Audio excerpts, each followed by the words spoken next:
Israël a fait démolir les 2 habitations construites illégalement sur l'implantation de Bethel. Mais pour apaiser les tensions, le gouvernement annonce aussitôt la construction de 300 logements neufs, toujours à Bethel.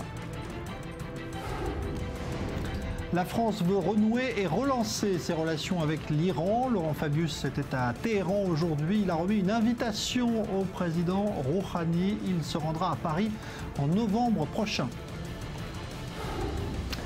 Michel Platini vise désormais le poste de président de la FIFA. Le patron de l'UEFA a officialisé sa candidature. Il veut succéder à Sepp Blatter lors de l'élection de février prochain.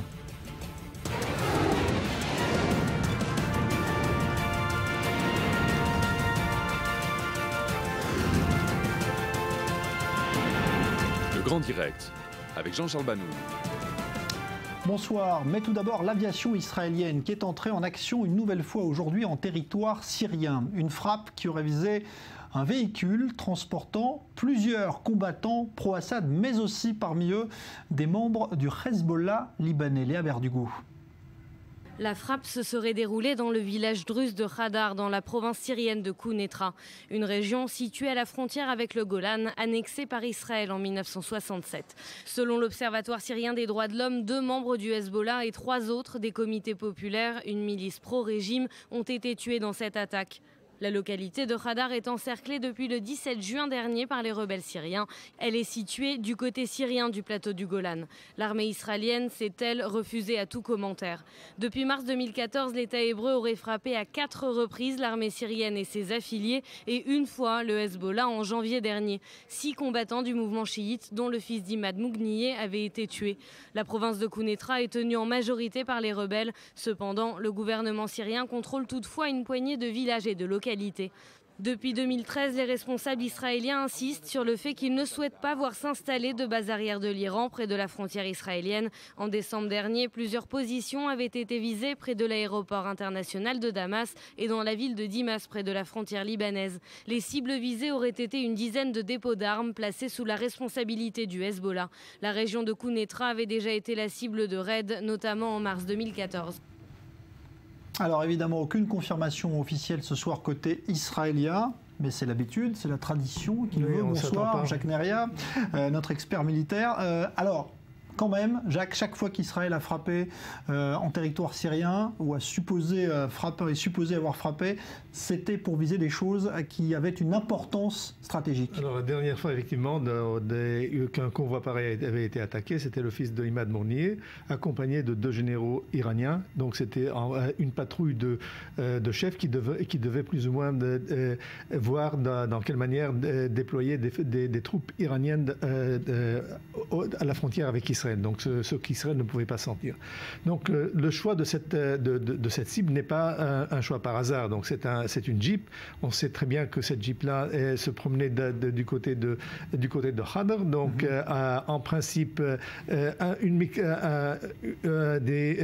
personnel mixte druze et Hezbollah voudrait dire que finalement c'était le responsable de Hezbollah druze au Golan. Donc Samir Kontar, le fameux Samir Kontar, l'architerroriste qui a tué 2 enfants de ses propres mains en 1979 en Israël, en Naharia, pourrait être celui qui est derrière cela. On voit sa photo à l'écran, c'est un personnage qui a été relâché par Israël dans le cadre d'un accord, d'un échange de prisonniers. Dans l'échange de prisonniers contre les corps de Regev et de Goldwasser, donc c'était en 2008, et en 2008 il a rejoint Hezbollah pour être le responsable des Druzes au Golan.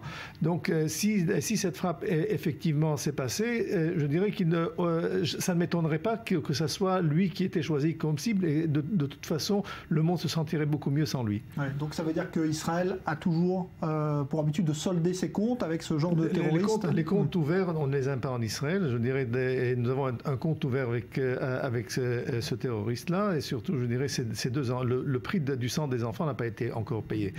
Il faut aussi faire la remarque donc dans certaines infos qui sont publiées par les sites arabes, on parle de 6 personnes. Donc il y a 5, donc c'est 3 soldats, 3 combattants druzes druze, 2 combattants de Hezbollah, et le 6e qui sait, ça pourrait être Samir Kuntar. De notre côté aussi, il y a une autre frappe qui a été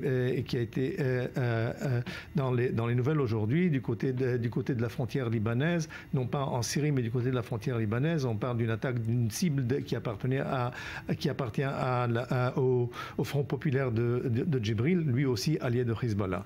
Donc le FPLP, ça cette fois ce serait une cible palestinienne qui aurait été palestinienne, mais c'est une cible palestinienne pro-syrienne, pro-Hezbollah. Est-ce qu'on fait un lien, à votre avis, entre ces deux opérations? Il n'y a pas de lien, Je dirais le seul lien, c'est que c'est nous qui le faisons. Je pense que c'est quelque chose une coïncidence. C'est une coïncidence qui fait qu'il y a eu deux cibles et surtout, je dirais, les renseignements pointus qui ont permis d'attaquer ces 2 cibles. Bon, il n'y a pas de confirmation pour l'instant sur l'identité de la part du Hezbollah. Est-ce qu'à votre avis, le mouvement terroriste libanais pourrait reconnaître ce soir qu'il a perdu un chef? Si Samir Kuntar a rejoint ses pénates, ce que j'espère personnellement, on le saura très vite, parce qu'il faudra organiser des obsèques, des funérailles, donc il faudra faire tout cela, on le saura dans les heures qui viennent. Si jamais ça ne se passe pas, ça voudra dire tout simplement que la cible a été choisie, qu'il était sans doute là-bas, mais qu'il a pu échapper. Bon, ça veut dire aussi, Jacques, dernière question, que la plupart quand même des chefs du Hezbollah se baladent aujourd'hui en territoire syrien et plus. Alors voilà, ce qui est très intéressant, c'est la presse libanaise a même évoqué le fait que l'assassin de Rafik Hariri est en train de se battre aujourd'hui, et se bat aujourd'hui en Syrie, le responsable militaire des troupes de Hezbollah, Badreddin, donc le responsable qui est recherché par le tribunal international, et se trouve aujourd'hui en Syrie avec beaucoup d'autres commandants de Hezbollah. Hezbollah au Liban est assez je dirais démuni de ses chefs. Merci Jacques Neria donc pour cette analyse et information qui mérite encore évidemment confirmation, mais forte présomption donc que Samir Kuntar, l'un des chefs du Hezbollah et terroriste condamné en Israël, ait été éliminé. La France a décidé de reprendre le cours normal de ses relations avec l'Iran. Pour la première fois depuis 12 ans, un ministre français s'est rendu à Téhéran aujourd'hui. Laurent Fabius, venu remettre une invitation formelle à se rendre à Paris au président Rouhani. Elsa Mourgue. Une invitation en forme de réconciliation. Laurent Fabius, en visite à Téhéran, a formellement convié le président iranien Hassan Rouhani à une visite officielle en France en novembre. Une démarche historique qui vise à resserrer les liens entre les 2 pays. Téhéran est redevenu un partenaire fréquentable depuis l'accord sur le nucléaire iranien, pris mi-juillet à Vienne, après des négociations marathon. À présent, l'Iran est traité avec bien plus de considération et de respect. Nous sommes 2 grands pays, 2 pays indépendants. La France respecte l'Iran, sa culture, son rôle dans l'histoire. Dans les domaines politiques, culturels et éducatifs, l'Iran est désormais considéré comme un partenaire à part entière pour le chef de la diplomatie française. Et sur le plan économique aussi, en septembre, une délégation de chefs d'entreprise sous l'égide du MEDEF se rendra en Iran, qui représente désormais un marché au fort potentiel. Pour l'Iran, c'est une histoire d'intérêt commun. Nous avons des intérêts communs importants dans la région. La lutte contre l'extrémisme et le terrorisme, la paix dans la région, la lutte contre le trafic de drogue et la collaboration sur les questions environnementales. L'Iran pourrait jouer un rôle d'apaisement dans les conflits qui secouent le Moyen-Orient, comme au Yémen ou en Syrie. C'est en tout cas ce qu'espèrent ces nouveaux alliés occidentaux. Alors donc Rouhani attendu en France en novembre prochain. Qu'en pensent les Iraniens qui sont réfugiés à l'étranger et notamment en France? On est en ligne avec Reza Pirzadeh, qui est un membre de l'opposition iranienne. Bonsoir. Bonsoir. Comment vous accueillez justement ce réchauffement net des relations entre la France et l'Iran ce soir? Écoutez, nous ne sommes pas le Conseil national iranien pour les élections libres, qui est présidé par le prince Reza Pahlavi, n'est pas nécessairement opposé à un dialogue et à des rencontres de haut niveau. Du moment où on parle de vrais sujets, c'est-à-dire du moment où on parle des droits de l'homme, où on parle des libertés publiques, où on parle des exécutions, il faut quand même savoir que depuis que M. Rouhani est au pouvoir, le nombre des exécutions en Iran a sensiblement augmenté, il a même dépassé les exécutions de la Chine. Il faut aussi parler du terrorisme et de l'interventionnisme de ce régime qui, aux dépens des intérêts du peuple iranien, dépense des milliards et des milliards pour déstabiliser les pays voisins comme la Syrie, comme le Liban, comme Bahreïn et et le Yémen. Ce sont des sujets que nous espérons que M. Fabius traitera de manière très directe et très transparente à Téhéran. Et nous espérons que si jamais il y a une rencontre avec le président de la République, le président de la République également mettra l'accent sur ces sujets qui nous paraissent à nous, Iraniens, fondamentaux à la fois pour les intérêts du peuple iranien, mais aussi pour l'équilibre et la stabilité de la région. Oui, mais enfin, vous l'espérez, Reza Pierzadeh, mais vous savez bien que ça ne va pas être le cas. Et parce que la France, aujourd'hui, vient de donner son accord sur le dossier du nucléaire avec l'Iran et qu'on est plutôt dans une optique de reprise de relations économiques, notamment. Donc, on ne va pas aborder les sujets qui fâchent. Eh bien, écoutez, dans ce cas, on va recommencer exactement ce qu'on a fait dans les années précédentes, c'est-à-dire au moment de la présidence de M. Khatami, avec le résultat qu'on sait. À l'époque, ici également, il y avait des relations beaucoup plus chaleureuses. Je rappelle la rencontre président Chirac et M. Khatami.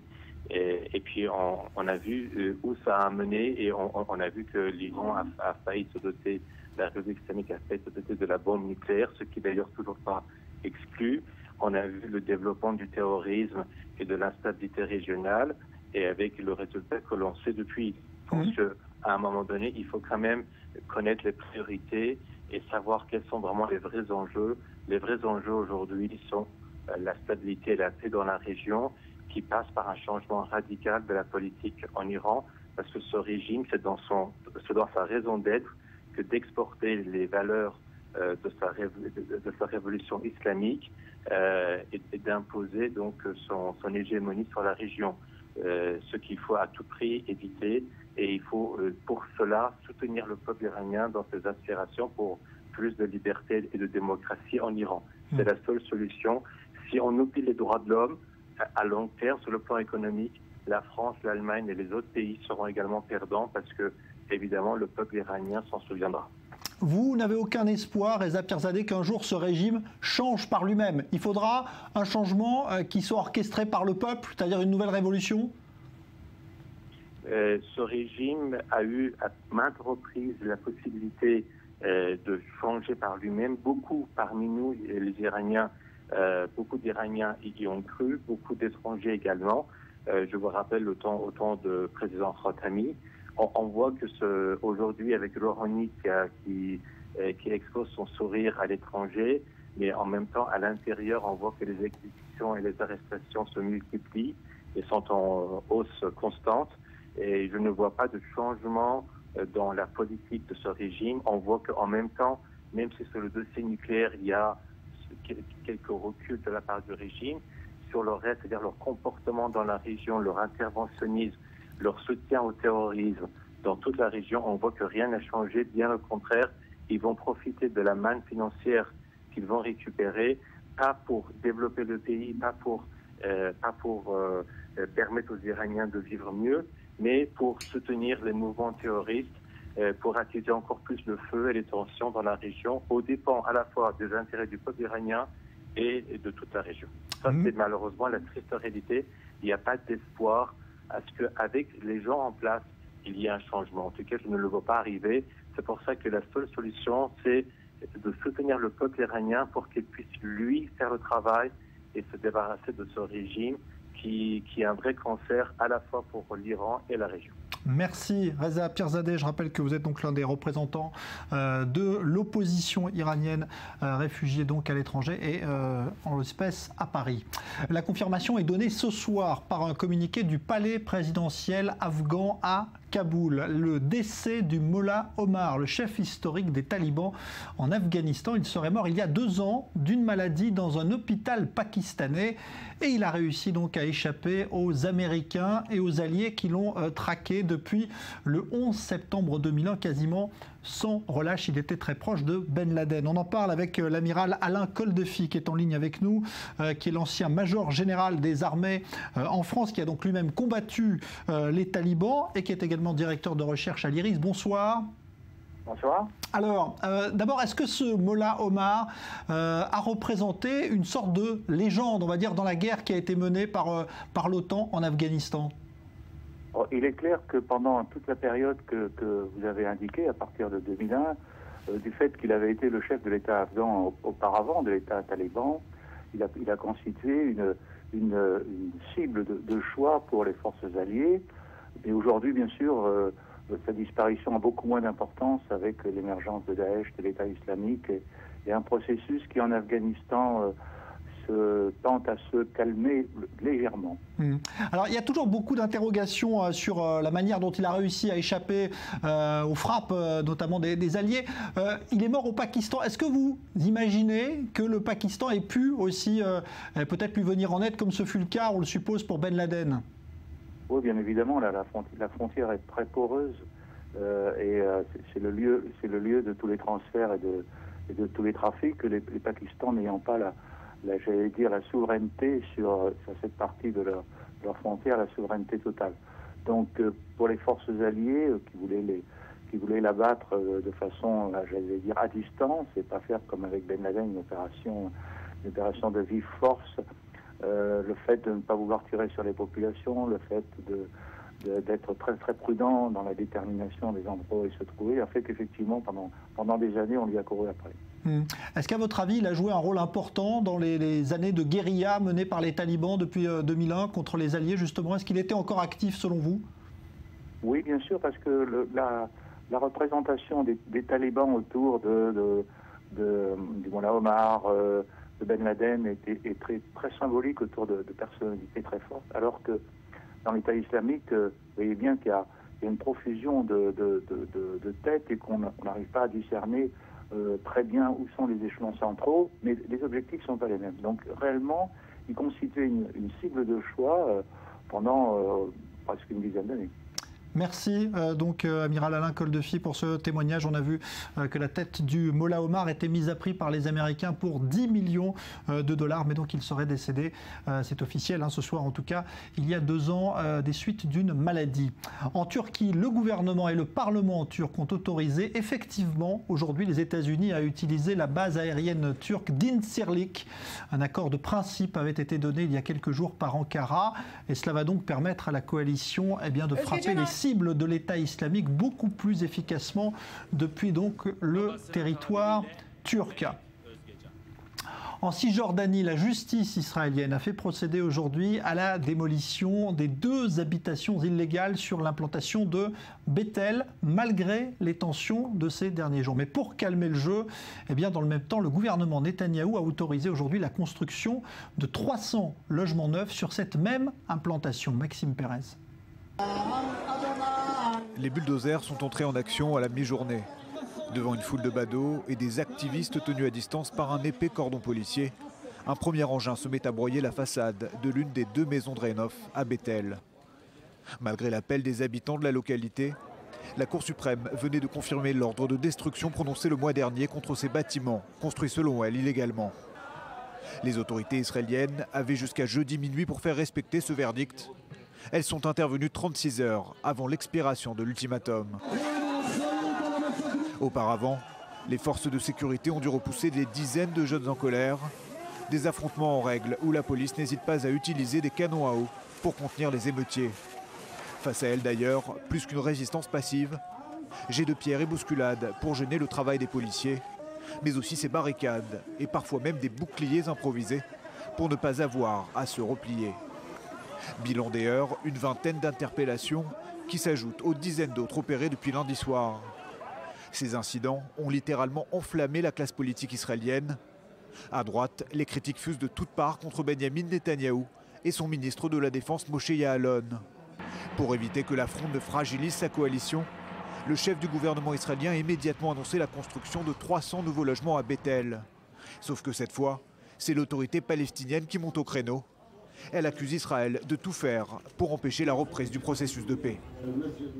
Alors on en parle, et avant de rejoindre à Bethel notre envoyé spécial, Dror Even Sapir avec nous, bonsoir. Alors analyse politique de ce dossier, qui est éminemment politique aussi. D'abord cette décision de Netanyahou, c'est pas un hasard, le jour où on fait détruire ces maisons, on annonce immédiatement qu'on construit de nouveaux logements sur place.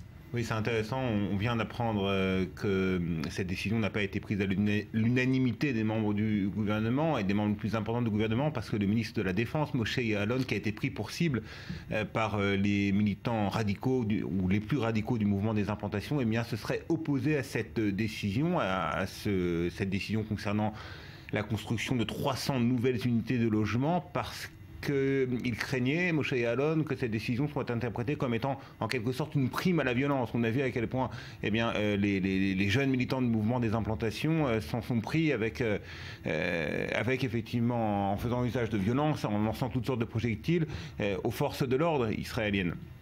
Donc Moshe Yaalon s'est opposé à cette décision. Il faut relativiser un petit peu la portée de cette décision, Jean-Charles, parce que ces 300 nouvelles unités de logement, eh bien, il s'agit d'un projet qui avait été annoncé pour la première fois il y a de cela 3 ans. Il y a de cela 3 ans, en réponse, là aussi, au démantèlement de plusieurs constructions illégales, eh bien, Binyamin Netanyahou avait annoncé ce projet de 300 nouvelles unités de logement à Beth El. Donc, rien de véritablement nouveau. Et ce qui est intéressant, c'est que dans ces 3 ans, on n'a vu aucune première pierre déposée à Beth El dans le cadre des promesses de Binyamin Netanyahou, le Premier ministre. Donc, est-ce que là, c'est un nouveau cas de figure? Est-ce que là, véritablement, on est en face d'une nouvelle situation? Est-ce que Binyamin Netanyahou va tenir les promesses qu'il a faites à son aile droite? Il ne faut pas oublier que son gouvernement repose sur une majorité très étroite, 61 sièges seulement sur les 120 que compte la Knesset. On aura la réponse dans les semaines ou dans les mois qui viennent. Bon, ce qui est sûr, c'est que ça suscite, et vous l'avez dit, au sein de l'aile droite déjà du gouvernement et de la majorité, beaucoup de réactions et parfois très virulentes. Oui, et c'est un petit peu curieux quand même, parce qu'il faut un petit peu revenir en arrière pour bien comprendre cette situation de Beth El. Qui a entamé les premières procédures judiciaires contre les constructions de ces 2 bâtiments qui ont été détruits aujourd'hui? Eh bien, des habitants de Beth El. Des habitants de Beth El qui considéraient que ces constructions leur gâchaient la vue, gâchaient le paysage en quelque sorte. Et puis ensuite, la justice a découvert que ces constructions avaient été érigées sans les autorisations requises et qui plus est sur des terrains appartenant à des Palestiniens. Donc pour la Cour suprême, il n'y avait aucun doute, il fallait détruire ces constructions. Aujourd'hui, elle a confirmé cette décision, à l'encontre d'ailleurs de la position du gouvernement qui pensait pouvoir les maintenir en place.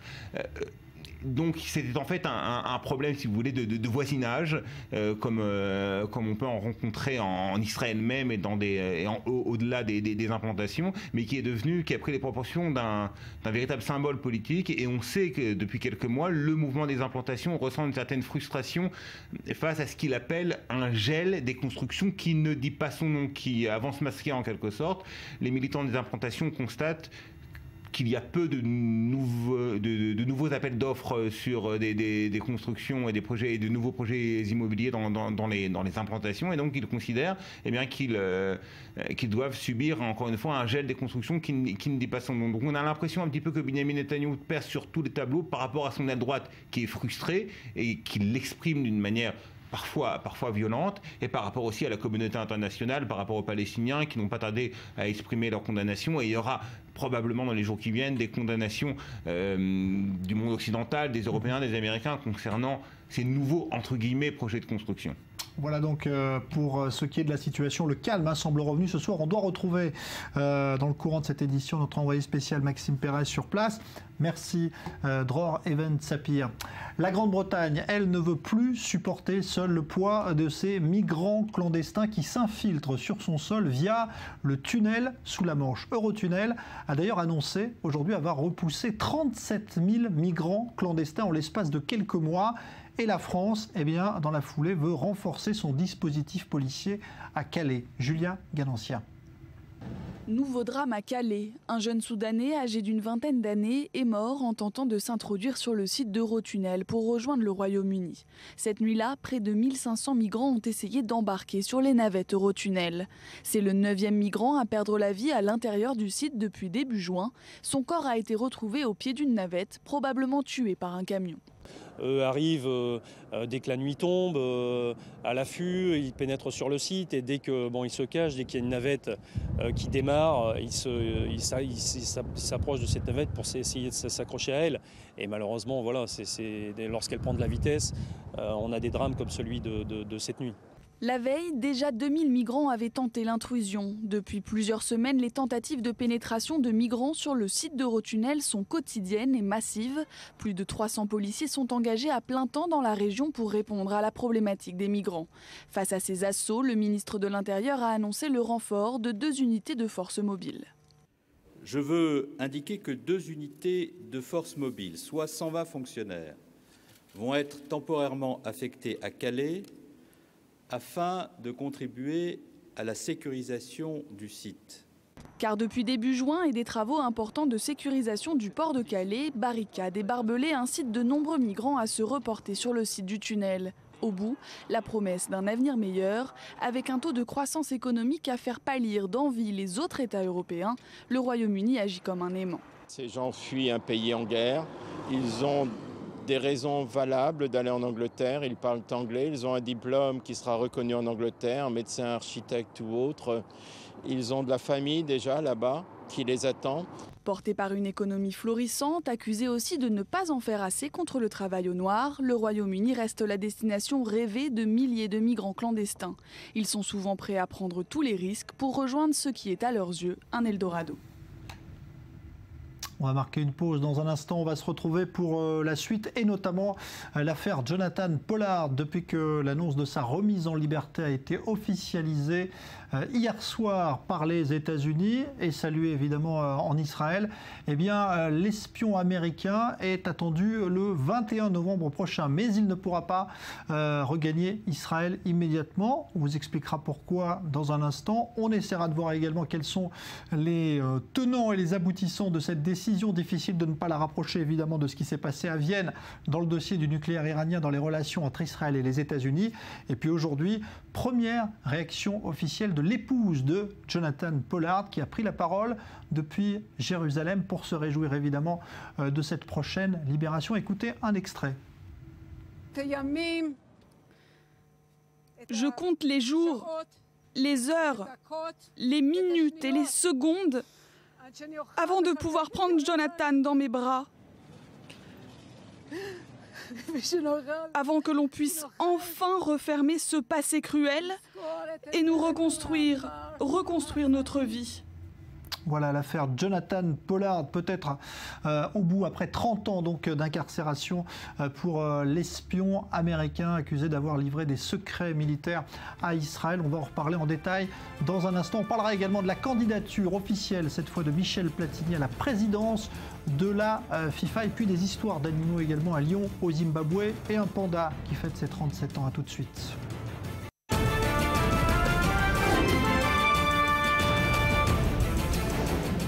Israël a fait démolir les 2 habitations construites illégalement sur l'implantation de Bethel. Mais pour apaiser les tensions, le gouvernement israélien annonce aussitôt la construction de 300 autres logements neufs toujours à Bethel. La France veut renouer et relancer ses relations avec l'Iran. Laurent Fabius était à Téhéran aujourd'hui. Il invite formellement le président Rouhani à se rendre à Paris au mois de novembre prochain. Michel Platini vise désormais la FIFA. Le patron de l'UEFA a officialisé aujourd'hui sa candidature pour succéder à Sepp Blatter, élection au mois de février prochain.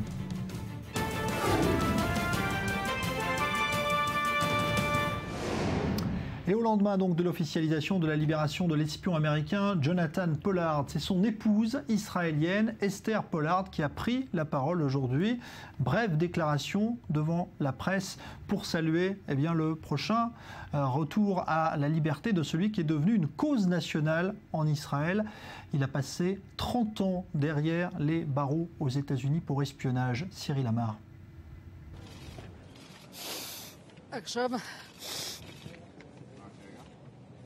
Immense soupir de soulagement pour Esther Pollard.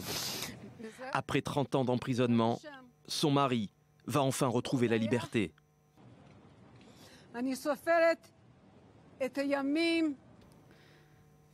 Je compte les jours, les heures, les minutes et les secondes avant de pouvoir prendre Jonathan dans mes bras.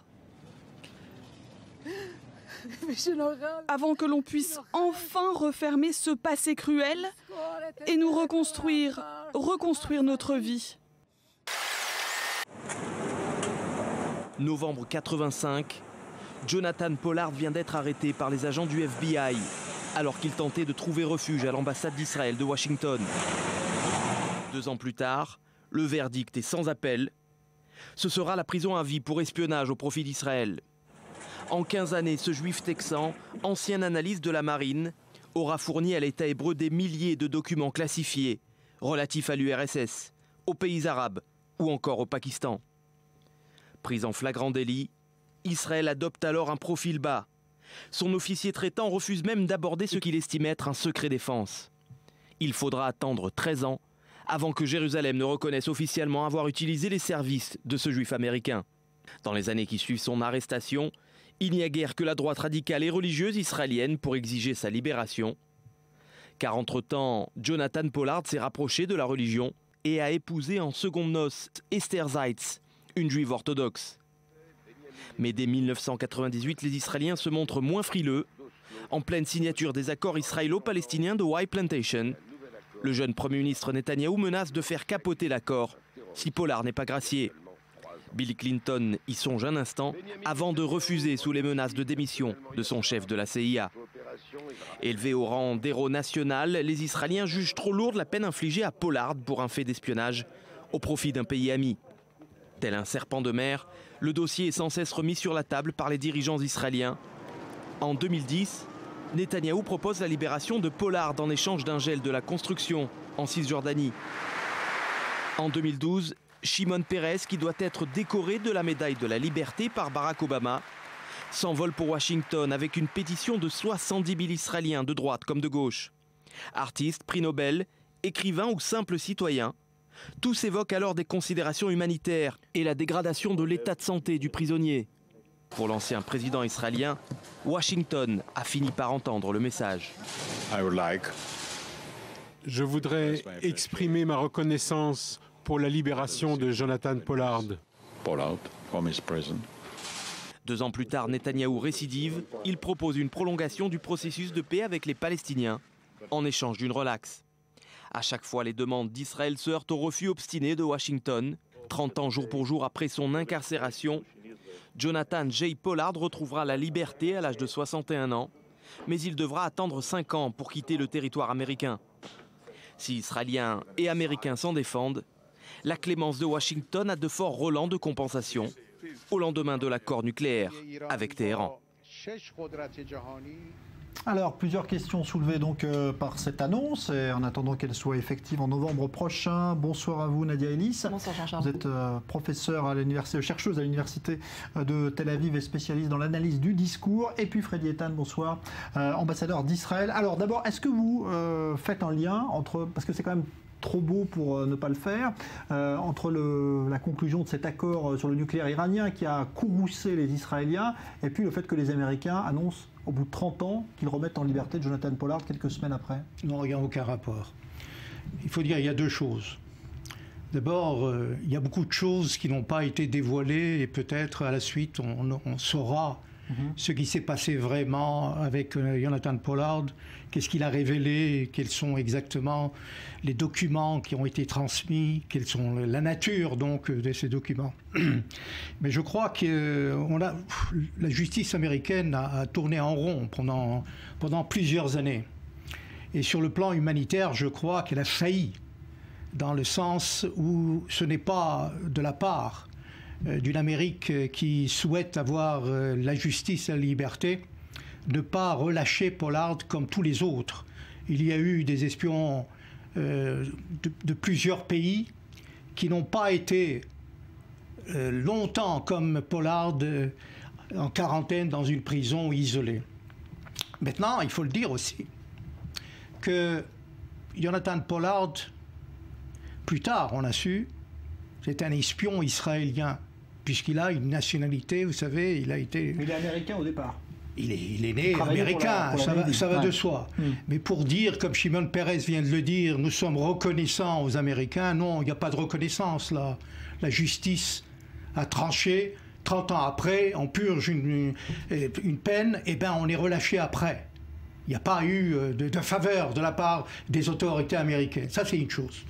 La deuxième chose, c'est que les Israéliens, je crois, ne peuvent pas non plus lancer une campagne pendant plusieurs années, y compris par tous les gouvernements d'ailleurs israéliens, et je ne crois pas qu'on pouvait influer ou influencer sur l'administration américaine, ni sur le Pentagone, ni sur la CIA. Parce qu'il faut reconnaître, Jonathan Pollard a trahi son pays, a trahi les États-Unis. Si c'est pour Israël ou c'est pour un autre pays, ça c'est pour les États-Unis, c'est une trahison. Et la deuxième chose, c'est que Jonathan Pollard l'a fait aussi pour de l'argent.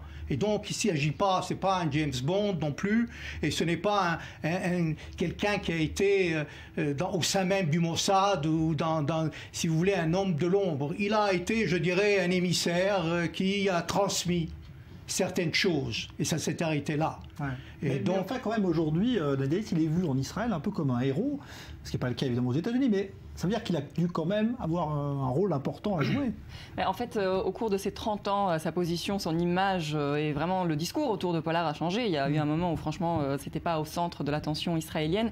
Effectivement, je vais mettre peut-être quelques points sur les i par rapport à cette histoire. Cette personne était américaine à la base. Il a obtenu la nationalité israélienne pendant qu'il escomptait sa peine, ce qui veut dire qu'à la base, c'est un Américain qui, aux yeux des Américains, a trahi son pays. Vous avez bien dit, quand vous avez parlé de trahison, et il y a bien une différence fondamentale entre espionnage et trahison. Pourquoi ? Parce qu'à la base, pour les Américains, ce monsieur a trahi son pays. Et vous dites, peu importe si c'est pour Israël, un autre pays, là je ne suis pas d'accord. Parce que le point qui est peut-être le plus important à comprendre par rapport à cette histoire, c'est ce qu'on appelle la double allégeance. C'est un problème vis-à-vis des Juifs qui habitent dans des pays qui ne sont pas Israël, qui est connu et qui existe depuis des centaines d'années. Je vais juste rapidement expliquer de quoi il s'agit. Pendant des siècles, on a accusé les Juifs en fait d'être plus fidèles au judaïsme, aux Juifs, au peuple juif et aujourd'hui à Israël qu'à leur propre pays. Et c'était en fait le problème qui était à la base aussi de la ghettisation des Juifs en Europe. Et quand on a ouvert les ghettos, c'était justement en demandant aux Juifs de renoncer quelque part à leur allégeance au peuple juif et après à Israël pour être loyaux à leur pays, à la France au départ. Donc aux États-Unis, quand on donne une peine aussi grave, aussi exemplaire quelque part, parce que les autres effectivement ont été libérés avant, c'est peut-être, on ne peut pas le savoir, mais c'est peut-être aussi pour envoyer un message implicite aux Juifs pour leur dire faites attention, parce que vous êtes Américains d'abord, et si vous êtes en train de trahir le pays, on ne fera pas de réduction parce que Israël est un allié ou parce que effectivement les Juifs ont un rapport avec Israël. Au contraire, peut-être ils ont été encore plus durs à cause de ça. Et c'est un message effectivement qui est très dur parce que c'est vrai que les Juifs américains, ils se sentent américains, c'est vrai, mais aussi ils campagnent pour Israël. Donc c'est un problème qui est existant, que ce soit aux États-Unis ou que ce soit en Europe. Quand vous disiez tout à l'heure qu'il a trahi pour de l'argent, il avait aussi quand même il n'y avait pas d'idéologie. Je ne crois pas qu'il y avait d'idéologie là. Et il a été aussi non plus, il faut comprendre comment ça se passe. Ce n'est pas le Mossad dans le sens propre du terme, le noyau fort du Mossad qu'il a embauché. C'est autre chose. Mais je ne veux pas rentrer dans les détails et c'est beaucoup plus compliqué. Maintenant, il faut savoir aussi que Jonathan Pollard, et on a parlé évidemment de cette double allégeance, il y a beaucoup de Juifs américains dans l'armée américaine, et ça il faut le dire aussi, il y a des officiers partout, il y a des Juifs américains, évidemment c'est un coup dur, disons, et les Juifs sont un peu effrayés par cette sentence qui a été assez sévère. Mais je veux au-delà de tout cela dire, parce qu'il faut le voir non pas par le cas Pollard seulement, mais comment ça s'est passé d'une manière de la prise des positions et des décisions. On a raté à chaque fois plusieurs décisions, à la fois sur le plan humanitaire comme sur le plan politique. Et donc il fallait à tout prix prouver par là, il n'y a pas, si vous voulez, vis-à-vis des relations américano-israéliennes, il y a eu toujours des hauts et des bas, il y a eu des problèmes avec on a aujourd'hui entre Netanyahu et Obama, vous savez très bien comment les relations sont assez froides. Mais sur le plan du renseignement, on ne trompe pas, on ne trahit pas un pays allié. Et c'est ça, c'est fondamental. Donc on n'espionne pas un pays trahi. Je peux supposer que les Américains aussi font de l'espionnage ici en Israël. Ça a été révélé ces derniers temps? Non, je peux supposer, comme on dit, et d'autres pays probablement aussi espionnent. C'est dans le, si vous voulez, c'est un accord gentleman entre les services de renseignement. Donc cela existe, mais pas dans ce cadre-là. Et depuis toujours, Israël a évité donc espionner. Il y a eu dans le passé plusieurs affaires d'espionnage entre Israël, surtout avec l'ex-Union soviétique, mais je crois que la campagne qui a été menée, cette campagne assez féroce, surtout par une partie de la population, extrémiste aussi, vis-à-vis de la libération de Pollard, n'a pas joué en faveur de Pollard. Elle n'a pas joué dans ce sens-là parce qu'on ne peut pas plier un certain Pentagone qui, jusqu'à hier, vous savez très bien comment les anciens secrétaires d'État à la Défense étaient contre la libération. Évidemment, c'est évidemment absurde, après 30 ans, de ne pas le relâcher. Il y a eu des questions aussi humanitaires. Pollard était malade, et on sait très bien. Donc il y a plusieurs aspects. Mais le traiter en héros, je n'y crois pas. Ce n'est pas un héros. Dans le sens, je dirais, dans le sens des services de renseignement. Ce n'est pas un Eli Cohen, ou ce n'est pas une figure qui marquera la figure, je parle, marquera dans l'histoire de l'ombre de l'État d'Israël. C'est votre avis? C'est comme ça qu'il est perçu? C'est intéressant en fait la manière dont on perçoit Pollard en Israël, notamment la manière dont les hommes politiques essayent de cadrer un peu cette situation. On a eu des déclarations aujourd'hui du ministre Ariel par exemple qui a dit finalement il va être relâché 30 ans trop tard. Alors on peut se demander qu'est-ce que vous voulez dire par 30 ans plus tard? Ça veut dire que vous attendiez à ce qu'on lui donne aucune sentence quelque part, ce qui est un peu absurde. Dans n'importe quel pays, on l'aurait quand même mis en prison. Et on le traite effectivement en héros alors qu'à la base, c'était même pas un Israélien. Donc aujourd'hui, il devient une image israélienne. On peut supposer qu'il s'agisse d'un autre cas en fait d'appel vraiment au sentiment du public, parce que c'est très facile en Israël de s'attacher au personnage de celui qui a été kidnappé, de celui qui est en prison, de celui qui est retenu ailleurs qu'en Israël. Donc c'était Gilad Shalit. Au moment de Gilad Shalit, effectivement, on s'occupait pas trop de Pollard. Après Gilad Shalit, on peut s'occuper maintenant de Jonathan Pollard. C'est-à-dire, il faut toujours cette image, cette figure autour de laquelle on peut tous se réunir et se sentir un peuple tout entier, un État tout entier qui s'inquiète pour une personne. Ça marche très bien vis-à-vis de l'argumentation politique, vis-à-vis en fait des campagnes politiques. Normalement, d'ailleurs, le Premier ministre aujourd'hui a bien déclaré à plusieurs reprises que tout au long de ses mandats de Premier ministre, il a essayé de libérer Jonathan Pollard. Donc évidemment, il a fait campagne pour lui tout le temps, ce qui est vrai d'ailleurs, mais on essaye vraiment de montrer, chacun essaye de se mettre en lumière pour montrer comment ils ont travaillé pour la libération de l'Israélien qui est aujourd'hui celui qui n'est pas en Israël, étant donné qu'il n'y en a pas d'autres qui manquent pour l'instant. Bon, il aurait resté 5 ans aux États-Unis, c'est ce qu'ont dit les Américains. Peut-être qu'il y aura une mesure de clémence de Barack Obama, mais normalement il ne reviendra pas ici, il ne viendra pas ici tout de suite. Merci à vous, Freddy Eitan, merci Nadia Ellis. C'est désormais officiel, Michel Platini, l'actuel président de l'UEFA, se lance dans la course à la présidence de la FIFA. L'élection a lieu en février prochain, après évidemment la démission de Sepp Blatter, qui s'est retrouvé mêlé au vaste scandale de corruption qui a éclaboussé la FIFA. Joseph Emmanuel. Il sera candidat le 26 février prochain pour prendre la tête de la FIFA. Platini, un nom devenu presque une marque pour les fans de football du monde entier. Il a su conquérir à 2 reprises les dirigeants européens du football. Il lui reste à conquérir les confédérations et les fédérations mondiales pour devenir le nouvel homme fort de la plus puissante instance du football mondial.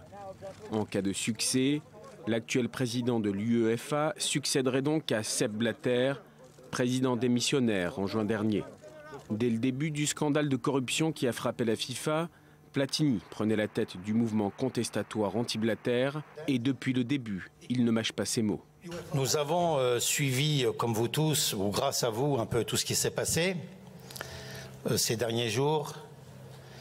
Et sincèrement, moi qui aime la FIFA, moi qui ai une grande admiration de l'histoire de la FIFA, moi qui suis cela depuis quelques années, je suis dépité. Celui qui était dépité il y a encore quelques semaines se retrouve aujourd'hui à un moment clé de sa carrière déjà longue. Petit-fils d'immigrés italiens, Il a été l'un des meilleurs joueurs du monde. Il a été le sélectionneur de l'équipe de France, le coprésident du comité d'organisation de la Coupe du Monde 1998. Il est le président de l'UEFA depuis 2007. Sur le terrain, l'ancien numéro 10 voit le jeu avant les autres. Il élève le coup franc au rang d'art et enveloppe le ballon dans des frappes insaisissables pour offrir à la France quelques-unes de ses plus belles victoires. Aujourd'hui, certains le taclent sur la candidature du Qatar, ou d'autres, comme le prince Ali, critiquent la politique politicienne du football. Mais Michel Platini ne manque pas de soutien, contrairement au moment où il présentait sa candidature à l'UEFA, quand les anti-Platini le taxaient de romantique. Je suis ému. Mais loin d'un doux rêveur, le triple ballon d'or s'est imposé à la tête de l'institution européenne en homme d'action. À son compte, l'ouverture de la Ligue des champions aux petites nations ou encore l'instauration d'un fair-play financier pour freiner l'endettement des formations européennes. Autant de mesures qui pourraient être appliquées à l'immense institution FIFA. La tignasse noire s'est aujourd'hui clairsemée, mais l'envie semble toujours la même. Pour beaucoup, celui qui a inscrit 209 buts en équipe nationale ne se lancerait pas dans une finale pour atteindre le titre suprême s'il n'était pas certain de mettre le ballon au fond du filet. Le nombre d'immigrants français en Israël augmentera encore cette année. Et justement, un lobby francophone va se mettre en place à la Knesset. Les Juifs d'origine française veulent en effet vouloir peser au Parlement israélien. Reportage Julien Baloul.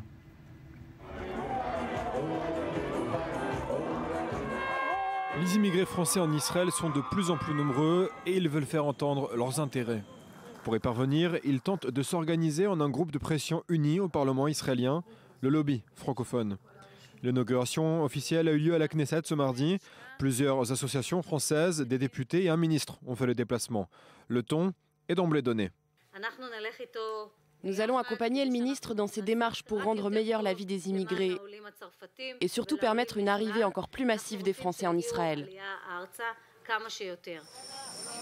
Mais au-delà des grandes déclarations d'intention, le travail à accomplir est immense. Les immigrés français font face à des difficultés d'intégration réelles liées à la maîtrise de l'hébreu, aux différences de culture, à la formation professionnelle, parfois non adaptée au marché du travail israélien, notamment en raison de la non-reconnaissance des diplômes du milieu médical et à l'absence totale de représentation politique.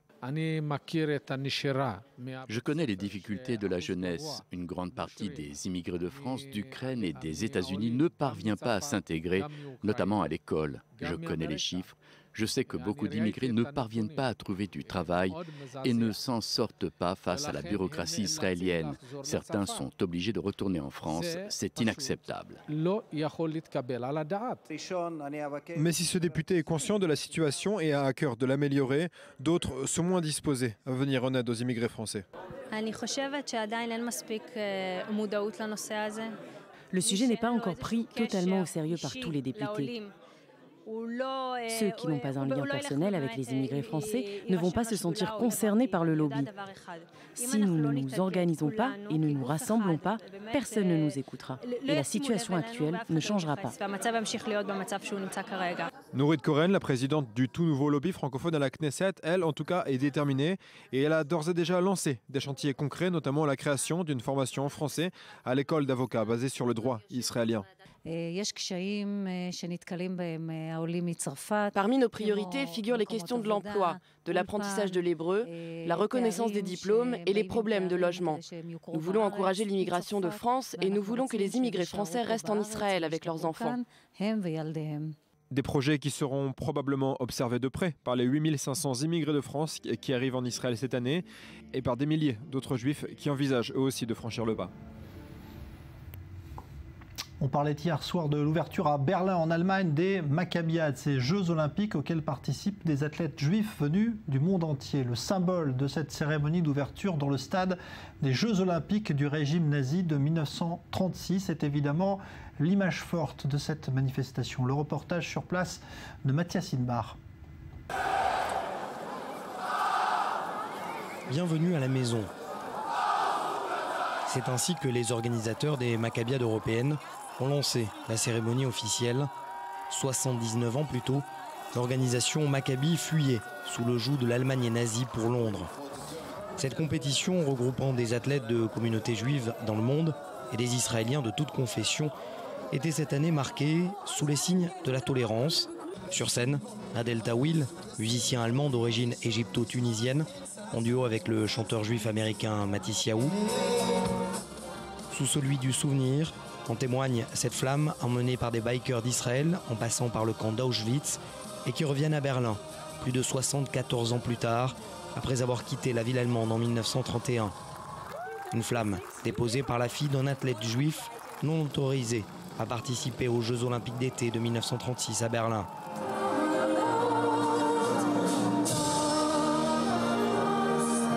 Ces Jeux marquent également, à travers les hymnes des deux pays, le 50e anniversaire des relations diplomatiques entre Israël et l'Allemagne.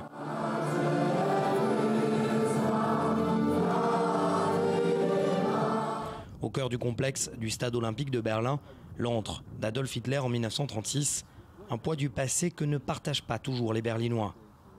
C'est très important pour les Allemands d'organiser un tel événement. Mais le passé appartient au passé. Je suis né en 1970. Ce qui s'est passé au cours de la Seconde Guerre mondiale est terminé. Et même s'il est important pour les Allemands et pour nous, les Berlinois, d'accueillir nos invités israéliens et juifs, le symbole s'arrête là.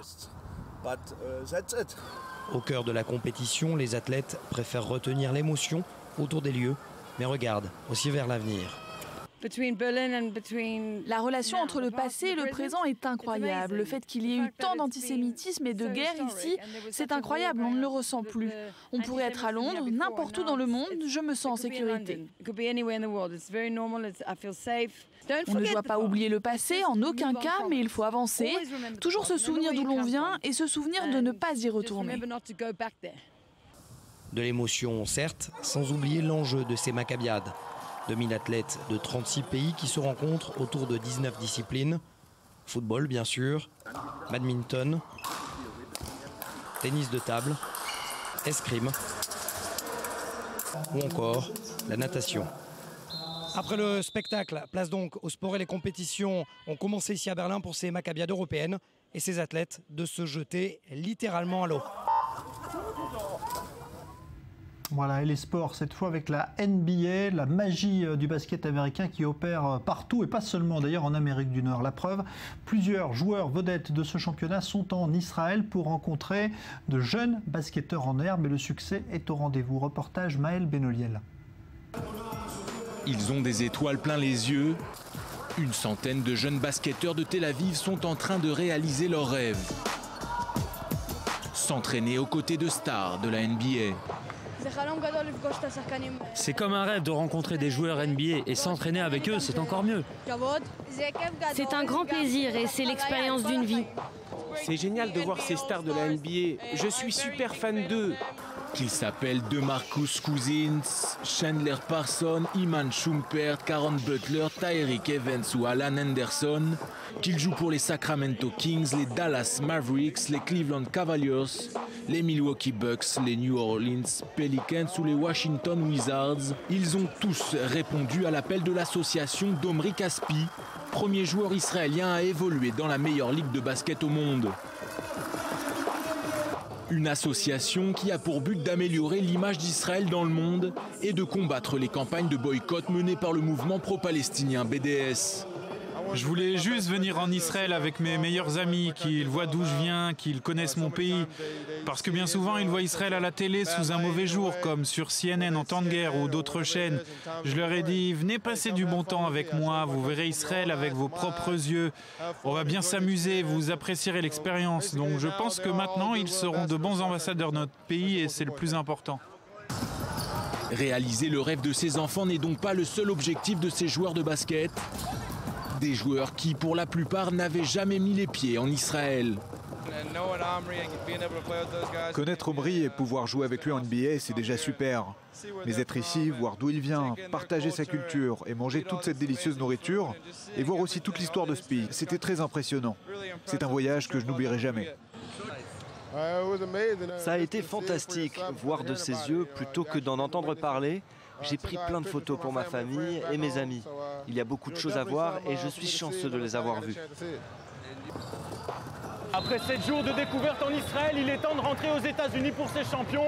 en ligne de mire la saison NBA 2015-2016 qui commencera au mois d'octobre prochain. Non! Voilà, c'est raté, hein. Il s'appelle Maël et non pas Michael. C'est pour ça, peut-être que le panier n'est pas rentré. On va marquer une pause, se retrouver dans une dizaine de minutes. On reviendra sur les événements de Bethel dans les implantations, avec aujourd'hui la démolition de ces 2 maisons qui avaient été jugées illégales par la Cour suprême d'Israël. Et puis l'annonce concomitante par Netanyahou de la construction de 300 logements neufs. En jeu politique, évidemment, de ces constructions dans les implantations. On en parlera avec 2 représentants, un de gauche et un de droite au Parlement israélien. Et puis, dans un instant, évidemment, vous avez rendez-vous avec un nouveau point complet de l'actualité, journal qui vous est présenté par Elsa Mimoun. On se retrouve dans une dizaine de minutes. À tout à l'heure.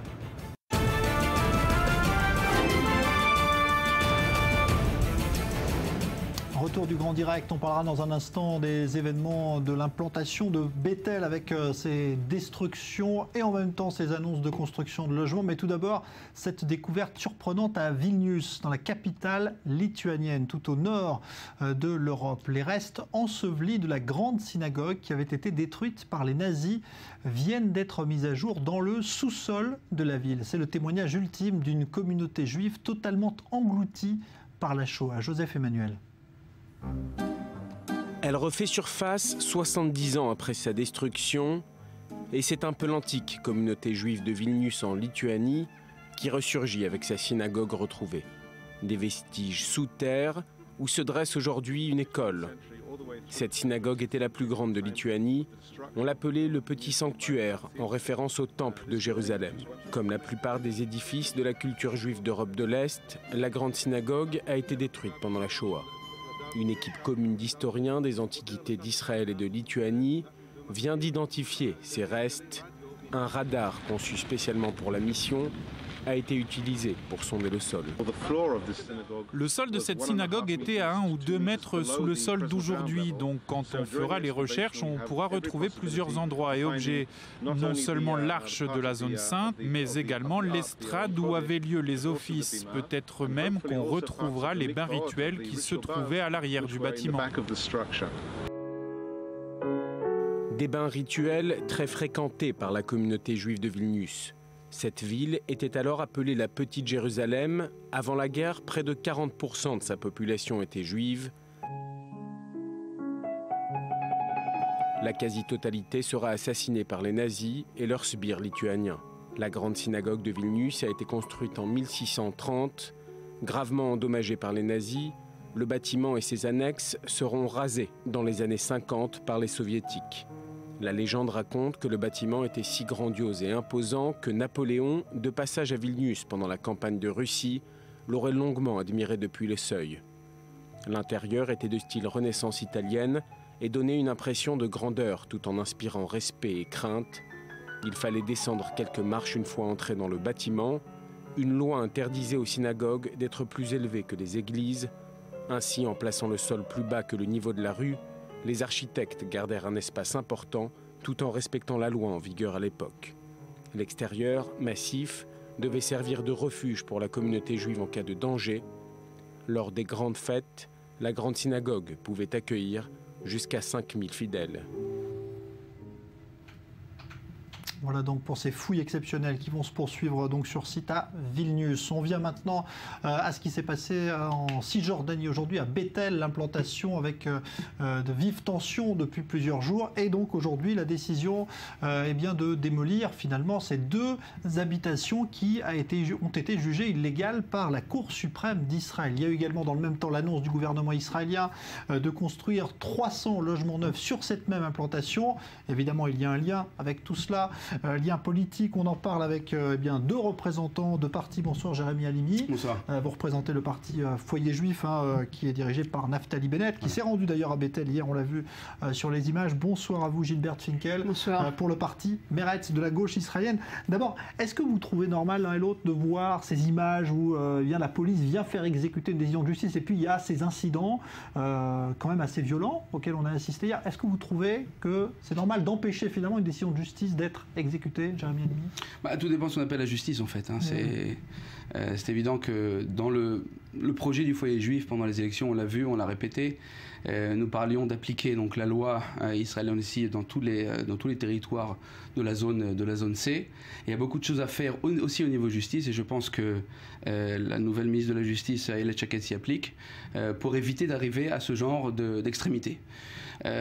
Malgré tout, une fois que la décision est prise par le Bet Mishpat Elyon, donc par le grand tribunal, la Cour suprême, il faut absolument respecter. Et donc tous ces mauvais déroulements d'aujourd'hui et puis des derniers jours, c'est-à-dire avant la décision d'aujourd'hui, c'était pas tellement sûr, on savait pas exactement ce que la Cour suprême allait décider. Pardon. Mais c'est vrai qu'aujourd'hui, les débordements sont totalement inutiles, et il fallait que ça se passe dans une atmosphère qui aurait dû être bien meilleure, et faire ça d'une manière pacifique. Attendez, tout ça, il n'y a rien de nouveau là-dedans. Tout ça, c'est orchestré. Je veux dire, c'est à chaque fois le même cinéma. Ce que je trouve au moins aussi inquiétant, ce sont les gens qui sont allés occuper Sanour en écrivant « Mort aux Arabes », alors que cet endroit a été évacué il y a 10 ans. Je veux dire, en 10 ans, on y revient pour créer des précédents. Maintenant, c'est clair, depuis les élections, depuis la campagne électorale et depuis le nouveau gouvernement, votre parti, le Foyer Juif, n'a jamais caché ses intentions. Elles sont tout à fait claires, elles ont été dites de façon claire. C'est de limiter les pouvoirs de limiter les pouvoirs du pouvoir législatif en Israël, et en particulier de la Cour suprême. D'ailleurs, Moti, comment il s'appelle, celui qui a dit que ce qu'il fallait, c'était démolir la Cour suprême et pas les bâtiments illégaux, c'est dit de façon très claire aujourd'hui. Donc il n'y a même plus de masque. Par contre, il y a tout un cinéma. Le gouvernement joue double jeu, effectivement. La déclaration de construire 300 logements, c'est du réchauffé, puisque juste avant les élections, la commission des finances de la Knesset avait fait transférer 70 millions de shekels à Bethel comme récompense, parce que des habitants de 5 logements illégaux avaient accepté, entre guillemets, de les évacuer. Donc on leur a donné des fonds pour construire, et on a annoncé la construction de 300 logements. Donc tout ça, c'est exactement la même chose. C'est du rabâché. C'est pour le gouvernement a une marge d'action très limitée, puisqu'il veut d'un côté garder sa coalition, d'un autre côté essayer de préserver, de faire une politique qui ne soit pas illégale, mais et donc il navigue. Alors un jour il fait comme ça, et puis le lendemain il fait comme ça. Ce qui est sûr, c'est que les bâtiments ont effectivement été alors, ils étaient à moitié construits. Ce qui est l'ironie de tout ça, c'est que j'ai lu aussi dans un article dans la presse que des habitants de Bethel, qui eux habitent dans des maisons particulières, dans des villas qui ont une bonne qualité de vie, s'opposaient à la construction de ces 2 bâtiments pour garder leur niveau de vie. Ils ne veulent pas de pollution, etc. Donc on a un théâtre de l'absurde. Je voulais juste répondre à ce que Mme Finkel a dit. Mme Finkel représente bien évidemment la gauche un petit peu surréaliste et utopique de Meretz, etc., qui n'a finalement pas vraiment de représentation dans le peuple d'aujourd'hui. Attendez, madame, je vous ai pas coupé, juste une seconde. Vous appelez au complot, tout ça, c'est du réchauffé. Non, je n'ai pas parlé de complot. Il n'y a pas de problème. Quel complot? C'est très clair. Par rapport à la construction à Bethel, le peuple, la population en Israël a décidé de voter à droite. La droite a un agenda, vous l'avez dit, d'accord? L'agenda est de construire et de renforcer les implantations. Et si c'était possible d'annexer la partie C de la Cisjordanie. Je vous demande de ne pas me couper. De renforcer la Judée et la Samarie. C'est clair. Maintenant, sur ces maisons sont représentatives d'un malaise qui existe aujourd'hui sur la population, les centaines de milliers de juifs qui habitent dans les implantations de la Judée et Samarie, et qui dit, on a voté à droite, nous voudrions que la politique de droite soit appliquée. Aujourd'hui, Netanyahou zigzag. On connaît bien Netanyahou, on en a parlé avant les élections. À droite, à gauche, comme vous l'avez dit, là-dessus je suis d'accord avec vous. Il essaye de trouver un terrain d'entente toujours pour essayer de survivre. Et aujourd'hui, les gens, la population, et nous, en tant que politiques qui avons une influence, contrairement à vous, madame, aujourd'hui, dans le gouvernement, nous disons, ça suffit, nous voulons des constructions et nous voulons le faire vite et bien. Oui, là, à nouveau, vous parlez comme... ça me rappelle Miri Regev, on a gagné des élections, donc on fait tout ce qu'on veut. C'est la démocratie, madame. D'accord, c'est comme ça que ça s'appelle. Tout ce qu'on veut, alors Alors voilà, et voilà à quoi ça vous amène. Vous avez à faire face à des gens qui se conduisent comme des voyous. Et ça va prendre des proportions. Vous voulez qu'on parle des constructions illégales dans la Galilée par la population arabe israélienne? Oui, j'ai jamais vu Yesh Din ni Meretz se lever pour critiquer ou être scandalisé par rapport à des constructions illégales en Galilée. Mais vous savez très bien, les villages arabes ne peuvent pas construire. Il n'y a aucune ville qui a été construite depuis des dizaines d'années. Ils construisent en hauteur. Mais c'est faux. C'est totalement faux. Comment la population... Excusez-moi, c'est une aberration. Si vous regardez ce qui se passe dans le sud, que ce que vous dites est vrai. Pas de problème, madame, je peux vous donner des preuves.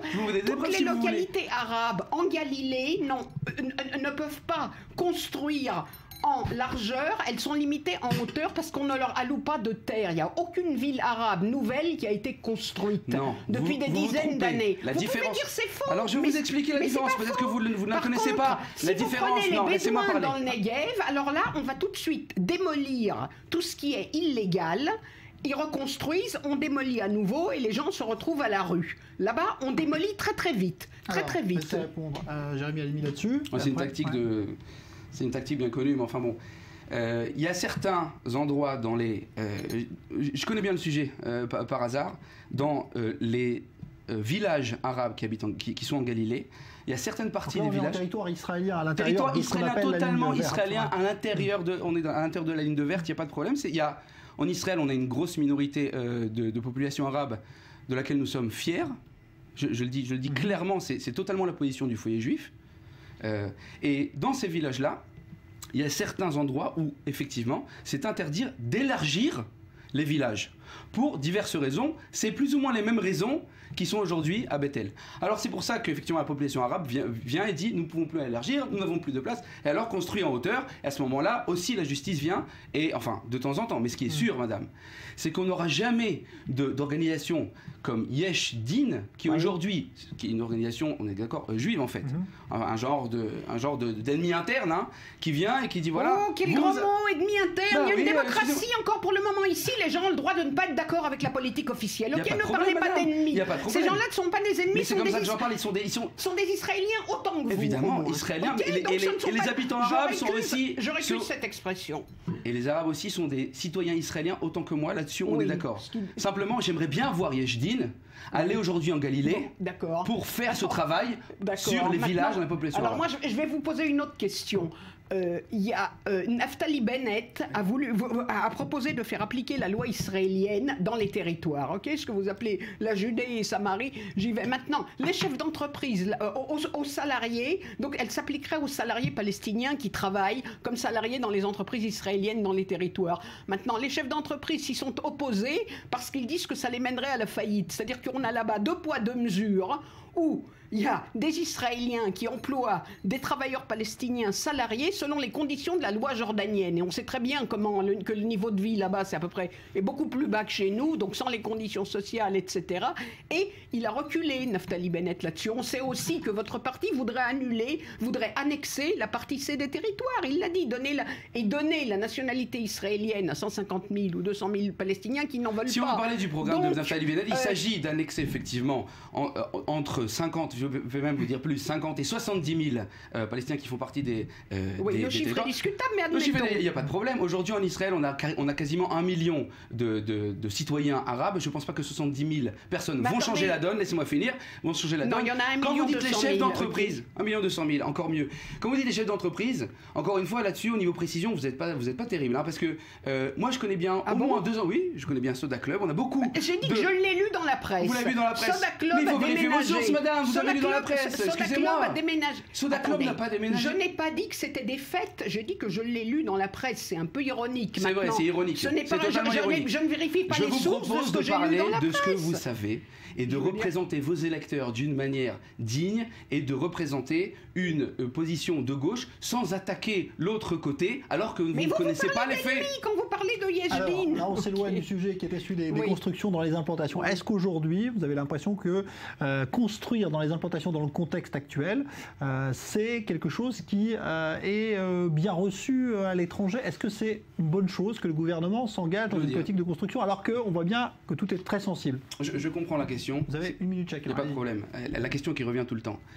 Israël se doit de faire ce qui est bien pour elle et pas ce qui est bien pour les autres. On a souligné les 10 ans de l'expulsion des Juifs de la bande de Gaza. On a eu des promesses de la part du président Bush. On a eu plusieurs promesses. Vous allez voir, tout va changer au niveau économique, au niveau de sécurité, etc. Rien de tout ça n'a été fait. Rien. Alors évidemment, il y aura toujours une portion donc, de la gauche un petit peu surréaliste que représente Mme Finkel qui va dire « Mais oui, mais ils ont dit ça, au moins maintenant c'est noté dans les différents traités, etc. » Rien du tout, ça n'a rien changé. Qu'est-ce qu'on a reçu? On a reçu des Qassam à partir de l'endroit où habitaient des Juifs aujourd'hui. D'accord? Donc aujourd'hui, nous, on doit faire ce qui est bien pour nous et ne pas regarder ce qui se passe dans le monde. Il faut le faire d'une manière diplomatique. Il faut le faire d'une manière la plus légale et élégante possible, j'allais dire. Mais surtout, quand on rentre sur une table, quand on arrive à une table et on parle avec les Américains ou les Européens, leur dire c'est très important pour nous de faire ce qui est bien pour nous avant tout. Oui. Vous pouvez critiquer les États-Unis, mais je veux dire, il y a un an, pendant la guerre à Gaza, c'est Barack Obama lui-même qui a signé, on l'a vu, un ordre de paiement de 225 millions de dollars pour le dôme de fer qui protégeait. Maintenant, j'ai lu aussi, vous allez contester encore ce que je dis, mais ça fait rien, je le dirai quand même, que depuis le retrait de Gaza, il y a eu 2 fois moins de soldats tués qu'avant, 2 fois moins de morts qu'avant. Alors les morts, ça compte aussi, mais il y a quand même, si vous voulez, je pense que le problème, c'est le noyau très dur, comme les jeunes qui sont, eux, pour qui la légalité n'a aucune importance et qui sont prêts à agresser les soldats.